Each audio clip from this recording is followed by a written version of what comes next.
નમસ્કાર તમામ મિત્રોને સ્વાગત છે આપણી યુટ્યુબ ચેનલ સ્ટોક એનાલિસિસમાં। આશિષ કચોલિયાએ આ કંપની પર દાવ લગાવ્યો। પહેલા જ દિવસે 8 લાખ શેર ખરીદ્યા। અનુભવી રોકાણકાર આશિષ કચોલિયાએ બીજી કંપની પર દાવ લગાવ્યો છે। આ કંપની એમટ્રોન ઇલેક્ટ્રોનિક્સ છે।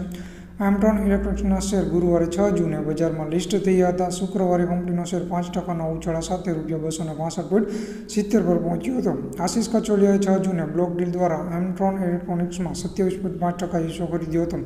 કચોલિયાએ એમટ્રોન ઇલેક્ટ્રોનિક્સના લગભગ 8 લાખ શેર ₹241 પ્રતિ શેરના ભાવે ખરીદ્યા છે।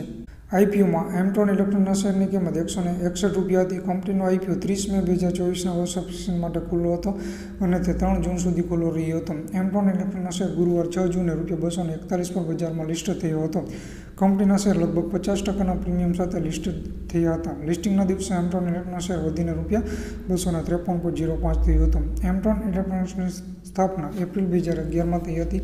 કંપની ઇલેક્ટ્રોનિક સિસ્ટમ ડિઝાઇન અને ઉત્પાદન સેવાઓ માટે ઉત્પાદનો અને ઉકેલો પ્રદાન કરે છે। એમટ્રોન ઇલેક્ટ્રોનિક્સના પબ્લિક ઇશ્યુનું કુલ કદ ₹87.2 કરોડ હતું। તો આ શેરમાં પણ તમે નજર રાખી શકો છો। બરાબર 8 લાખ જેવા શેર ખરીદ્યા છે પહેલા જ દિવસે, આઈપીઓ લિસ્ટિંગ થતાના દિવસે। તો આ શેરમાં પણ તેજી જોવા મળી શકે છે। તો આજના વિડીયોમાં આટલું જ। વિડીયો સારો લાગ્યો તો ચેનલને સબસ્ક્રાઈબ કરી દેજો। જય હિન્દ, જય ભારત।